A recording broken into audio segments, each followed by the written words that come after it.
While you talk about the healing space and how we can undo the damage, it's also important to recognize that there is damage, right? Because I think like raising a child or just growing up is like more like gardening, and you can't say that I'll treat the tomato plant the same way as I treat a banyan tree, right? I mean, you have different, some are creepers, some are climbers, some need more sunlight, some need more water.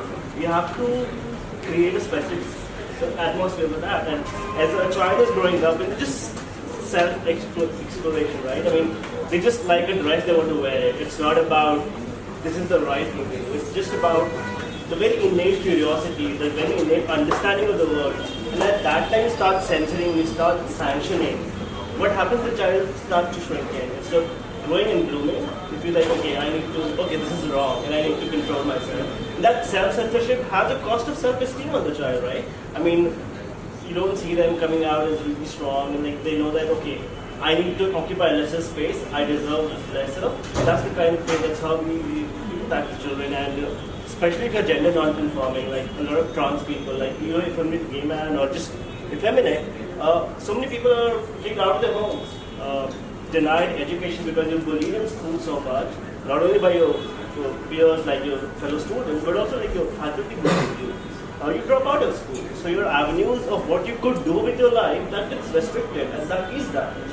And some people also push to commit suicide because they don't feel that anybody loves them or understands them. So there is damage.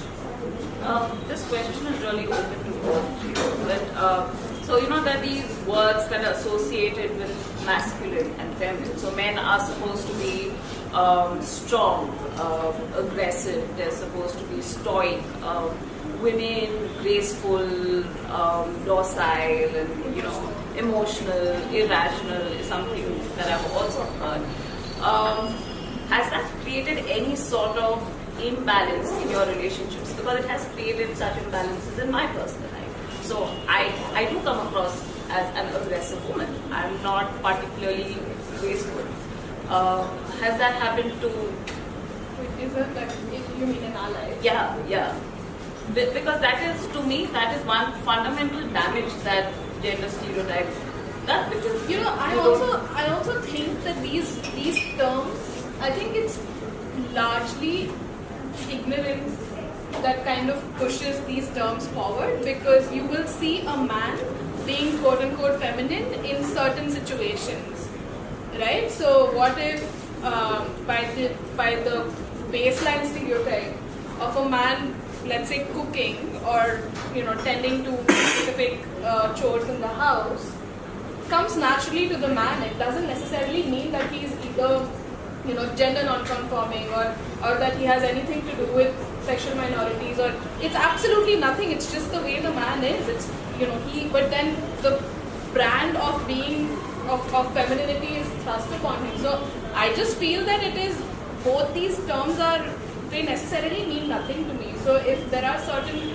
quote-unquote masculine qualities that I possess, then that's just who I am. So if you feel that you're not necessarily graceful, you never know, the person sitting at the end of the room might actually find you graceful. I just feel like these terms don't really mean much. At least to me, they don't mean much.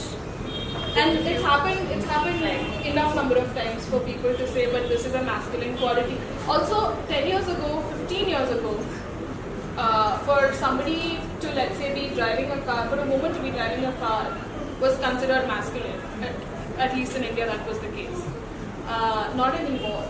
So how are you going to negotiate these terms anyway in your life? I mean, I think every person has some masculine and some feminine and all of them, right? And it's important that we embrace ourselves completely, like whatever form and factor it is.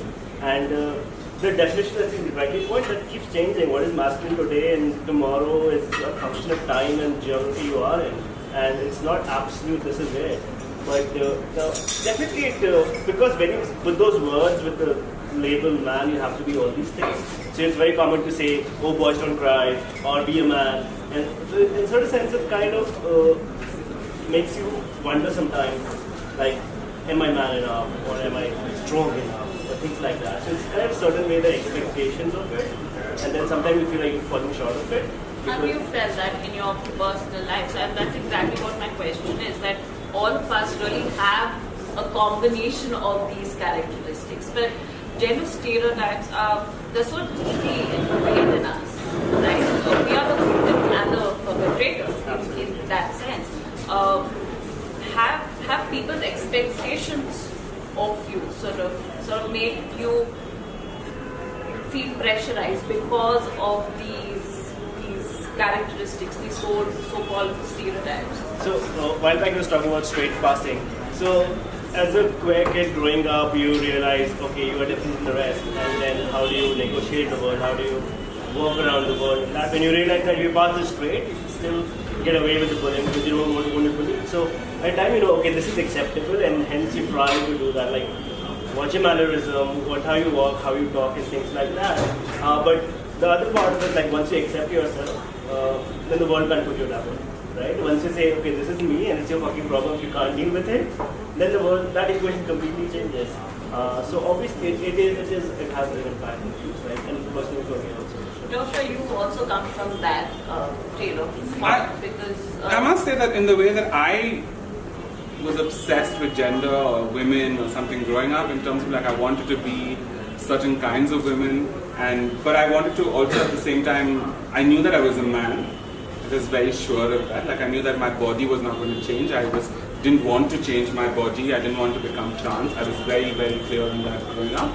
But I was very desperate to be like, to, have long hair and throw it on my pillow like Meena Kumari getting out of bed, or, have anklets walking around so like, I could hear them like Pakiza or whatever. I mean, I was obsessed with wanting these things, or like sitting in a kota like Rekha or whatever. While I know that those forms of femininity are like, like stereotypical or any of those things, for me it was like as a queer person, if I could get there, then being wherever I was so much easier, right? Like it was if I could be that hyper expressive or that hyper feminine or that feminine, then I had to be read as feminine, right? Like there would be no way some man could read me as man. That was for me, that was the thing, search, right? And so like for me, like I was constantly wanting to be these women or these, and then like as I grew up, I figured that they're more tragic and left alone, and it's like, I mean, it perfectly, it continues to feed into my great narrative about myself,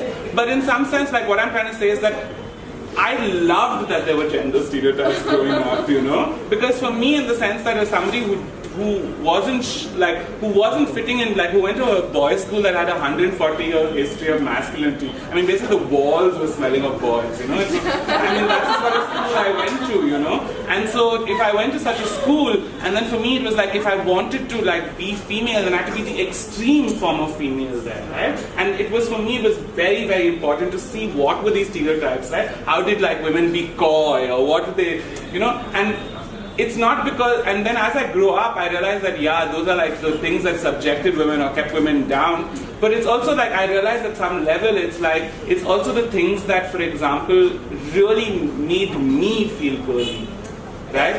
Like, for example, and I know that even now, like, really silly things, like, and I think that's what, like, I think that when I avoid words like damage or, all these things, it's like, I feel like people are missing out that, like, gender is a lot of frivolous play. Like, for example, I take, like, hours to decide what I'm wearing, not because I think it's, like, going to be radically different to the world out there or whatever, but because I want to be radically happy that day leaving the house, because I know that I can't go back in 5 minutes and change. Like, I want to be happy because of that. And so I feel like gender is that. It's so much frivolousness, and we keep forgetting that. We keep forgetting that it's really silly things, like, it's like Tokyo clips and, it's like, like lipstick, and it's really, really silly things, right? But the point is that doing those silly things, right, gets you into trouble, and that's the problem.